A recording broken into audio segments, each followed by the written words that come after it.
साथियों, यह है मान्यवर कांशीराम साहब जी द्वारा लिखित पुस्तक चमचा युग और इसका हम 10वां एपिसोड अपलोड कर चुके हैं। यह 11वां एपिसोड है साथियों। हम शर्त संख्या 5 से शुरू कर रहे हैं साथियों। इससे पहले का जो भी लेख है हमने अपलोड कर दिया है साथियों। तो साथियों, शर्त संख्या 5 में कांशीराम साहब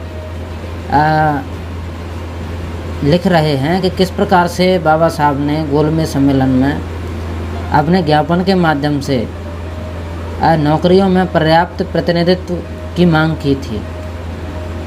तो आगे कांशीराम साहब लिखते हैं साथियों, दलित वर्गों ने ऊंची जाति के उन उच्चाधिकारियों के हाथों बहुत कष्ट उठाए हैं जिन्होंने सार्वजनिक नौकरियों पर एकाधिकार जमाया हुआ है और इसके लिए उन्होंने कानून का दुरुपयोग किया है और अपने विवेक का दुरुपयोग करते हुए दलित वर्गों के साथ भेदभाव किया है और सवर्ण हिंदुओं को लाभ पहुंचाया है और न्याय, औचित्य और सुविवेक का कोई ध्यान नहीं रखा है।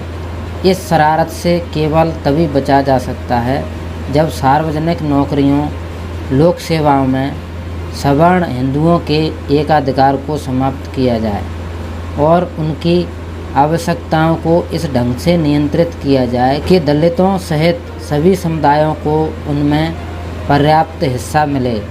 इस उद्देश्य की पूर्ति के लिए दलित वर्गों के संवैधानिक कानून के हिस्से के तौर पर वैधानिक अधिनियमन के लिए निम्नलिखित प्रस्ताव रखने हैं।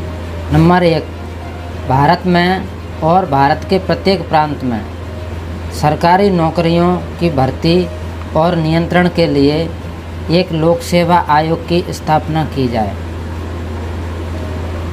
दूसरा है, लोक सेवा आयोग के किसी भी सदस्य को विधायिका द्वारा प्रस्ताव पारित करने पर ही हटाया और उसे उसकी सेवानिवृत्ति के बाद शाही हुकूमत के अधीन किसी भी पद पर नियुक्त न किया जाए। यह लोक सेवा आयोग का दायित्व होगा कि वह दक्षता के निर्धारित परीक्षणों के आधार पर सेवाओं की इस ढंग से भर्ती करे जिससे सभी समुदायों को उचित और पर्याप्त प्रतिनिधित्व मिल जाए। और किसी भी संबंधित सेवा विशेष में विभिन्न समुदायों के प्रतिनिधित्व की विद्यमान मात्रा के अनुसार नौकरी में समय समय पर प्राथमिकता को नियंत्रित करें। शर्त संख्या 6, पक्षपातपूर्ण कार्रवाई अथवा हितों की अनदेखी का निवारण। इस तथ्य को देखते हुए कि भविष्य का बहुमत का शासन पुरातन पंथियों का शासन होगा, दलित वर्गों को भय है कि ऐसे बहुमत के शासन की सहानुभूति उनके साथ नहीं होगी और उनके हितों के साथ पक्षपात और उनकी अति महत्वपूर्ण ज़रूरतों की उपेक्षा की संभावना को अनदेखा नहीं किया जा सकता। इससे विशेषकर इसलिए बचाव करना होगा क्योंकि दलित वर्गों को चाहे जितना भी पर्याप्त प्रतिनिधित्व मिल जाए, वे सभी विधायिकाओं में फिर भी अल्पमत में ही रहेंगे। दलित वर्ग इसे बहुत ज़रूरी समझते हैं कि संविधान में उन्हें निवारण के साधन दिए जाएं। इसलिए यह प्रस्ताव है कि भारत के संविधान में निम्नलिखित प्रावधान किए जाएं।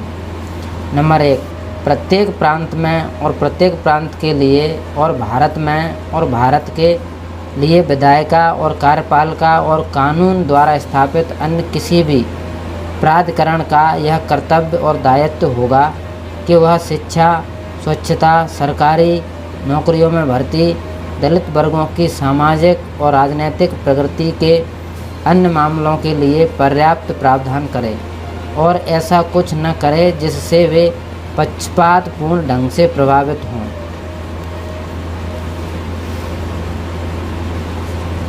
दूसरा, जहां किसी प्रांत में अथवा भारत में इस धारा के प्रावधानों का उल्लंघन होगा, वहां इस मामले को प्रभावित करने वाले एक आम प्राधिकरण के निर्णय पर सेक्रेटरी ऑफ स्टेट से और किसी प्रांतीय प्राधिकरण के किसी निर्णय अथवा कार्रवाई पर काउंसिल में गवर्नर जनरल थे अपील की जाएगी।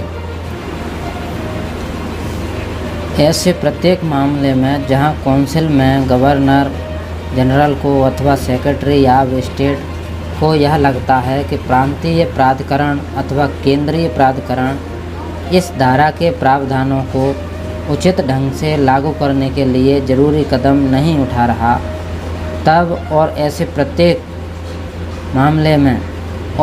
मामले की परिस्थितियों के अनुसार काउंसिल में गवर्नर जनरल अथवा अपील प्राधिकारी के तौर पर काम कर रहा सेक्रेटरी ऑफ स्टेट अपने हिसाब से जरूरी अवधि के लिए इस धारा के प्रावधानों को और इस धारा के अंतर्गत अपने किसी भी निर्णय को उचित ढंग से लागू करने के लिए निवारक उपाय कर सकता है और जिस प्राधिकरण के खिलाफ अपील की गई है वह इन्हें मानने को बाध्य होगा।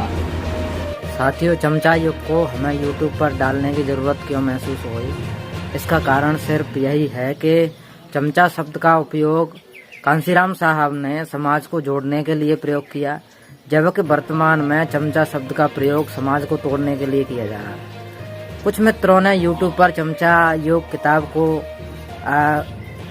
अपलोड किया है, लेकिन पूरा अपलोड नहीं है। तो मेरा उद्देश्य है कि मैं चमचा युग किताब को पूरा अपलोड करूं, जिससे समाज इसको देख सके। इसी के साथ मैं आपसे अपील करता हूं कि आप हमारे चैनल पर नए हैं तो हमारे चैनल को सब्सक्राइब करें, लाइक करें, कमेंट करें और सभी दोस्तों में शेयर करें। धन्यवाद साथियों।